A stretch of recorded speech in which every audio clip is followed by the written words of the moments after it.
So if you're having brake issues, I was having sticky brakes. So what my problem was, what I checked was this. I didn't check it, but this brake line had a plug in it. So whenever you press the brake, it would apply pressure, but it wouldn't be able to release back. So it would stick all the time. So it wouldn't even always work all the time, but if you use the brakes enough, this would stick enough that it made this rotor pretty hot, and it's a little more warm than the other one now, I can tell, but yeah. This is the caliper, new caliper, pads, and rotor. So I replaced all those because they were old, but sometimes your caliper will leak fluid, and sometimes your brake pads are bad or your rotor's bad. And so this is a video on how to replace it all. And while you're replacing it, make sure you check the one thing where I point out the pads rub on the back of this thing here. Sometimes that's a problem where it sticks on the back side. So yeah, join me along for the ride. This is new, but I'll show you how it works. First, we gotta take the tire off, so it's easy. I got a 3/4 inch socket on here.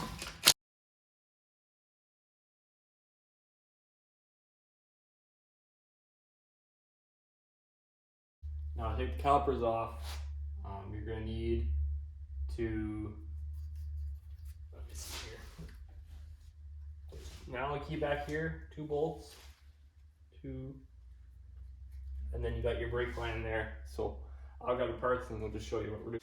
Okay, so the bolts in the back are a 3/8 Allen, and then because we're taking the caliper off, the brake line is 7/16. You don't, if you're just doing the rotor and pads, you don't have to take the caliper off or to take the brake line off. You just gotta take it off and then hang it off of there. But I'm replacing this, so 3/8 Allen key and a 7/16 socket for the brake line there, hose.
Okay, one thing to look at before you put all your new hardware back on for your pads and everything is just to double check to make sure that sometimes I've heard occasionally there's a groove worn into the back side here by the pad where the pad would catch onto. So just double check that there's no real groove or anything that your pad will catch onto to make your brakes lock up into a funky spot. So just double check the back here for any real wear and tear on there, and then continue on from there. So if you're just replacing your pads and your rotors and not going to do the calipers, you're probably going to notice that when you put the brake pads into the caliper, it doesn't fit in over the rotor, and that's because the piston is still not all the way back into the cylinder on your caliper. Because when you're daily driving, your pads, they wear down a little bit, and then by the time you need new brake pads, they've worn down, I don't know, an inch maybe, I'm not too sure, but if you put new pads on there, they are back to full thickness again, and your piston isn't pushed back. So you're gonna need a tool to push that piston back into the cylinder and the caliper there so that you have room for that rotor to go back onto your caliper there.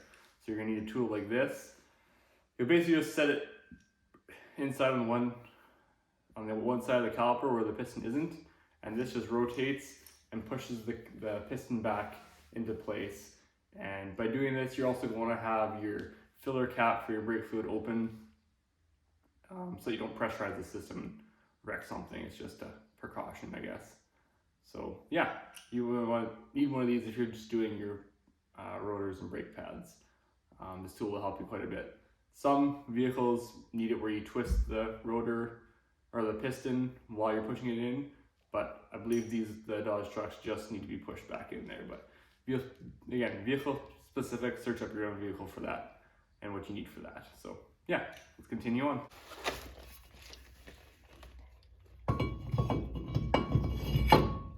Gotta love shiny new parts, eh? You guys want to make sure that this here is pointing up in the up direction. Put these things on.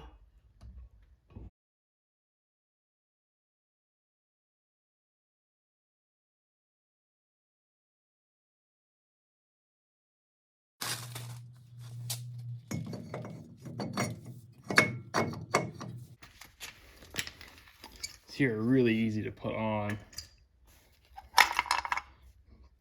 Take this, slide it in like that, and then just press it down. Oops. Just press it down just like that. So in here, pretty simple. They give you little grooves there. Take a good start for this thing to go in there. So I find it works best. Get one started. Get the other one in there, just like that. It's in there nice and snug. Super easy. I like them.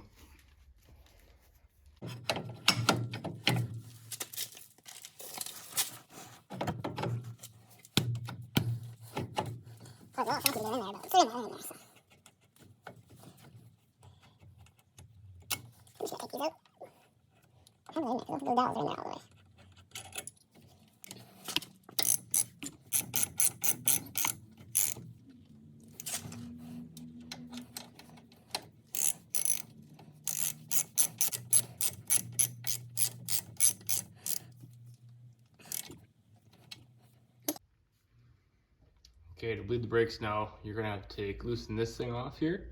And I have one of these pumps like this here with this little basket and stuff there to do it by myself. If you don't have this and you have an extra person around, you can just grab somebody, get them to crack this open, get them to press the brake, fluid will go out, close this, and then they can release the brake.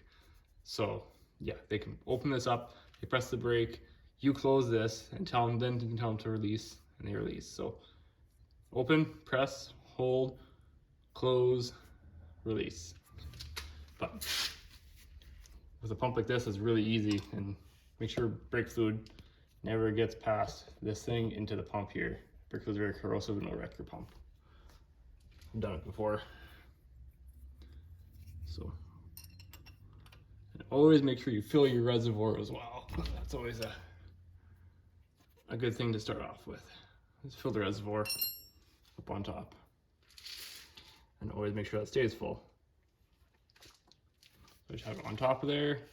And I'm just gonna press my pump and suck a whole bunch of it until brake clear comes out of here.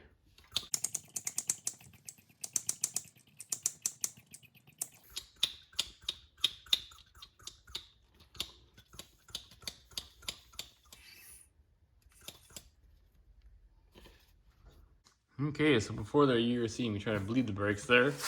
Then I realized that this line right here is plugged. And that's what was causing this side to lock up. So it wouldn't bleed at all. There was no fluid coming out of there at all. So we're gonna replace this line here. So it goes from here. There's a bolt up in there. This will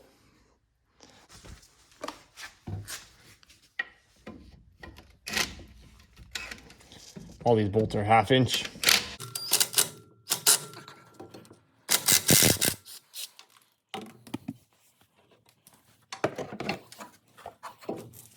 Yeah, with the old, in with the new.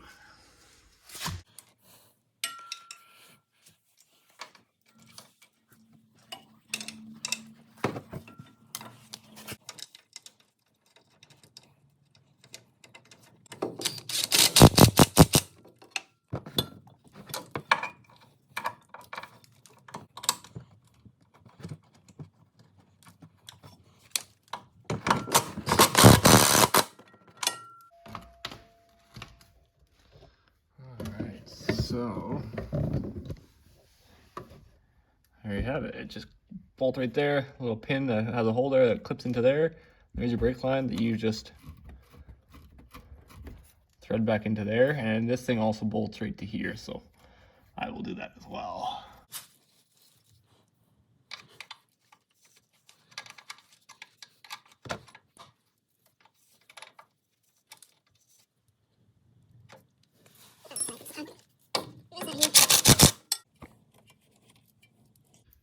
Since I've used these already and they're compressed, they won't seal very well anymore, so it's alright. So the hose came with some new ones, so we'll use those.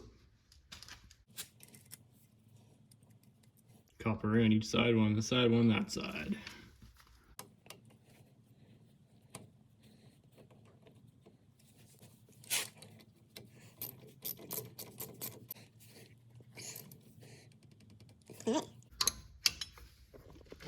Now we'll bleed this side.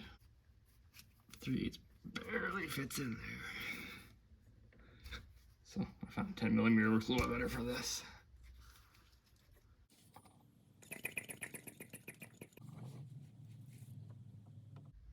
There we go, look at that brake fluid coming through there.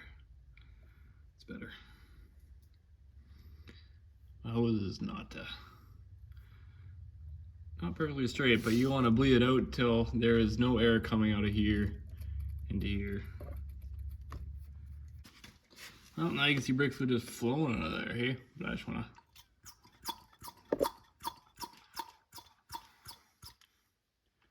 kind of an idea of what it should look like.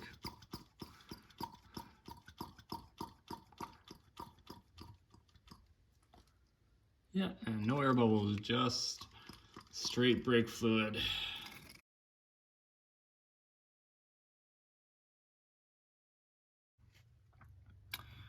Before you change that line, you may, even this line too, if you can change this too. This is on the driver's side of the truck, the driver's side.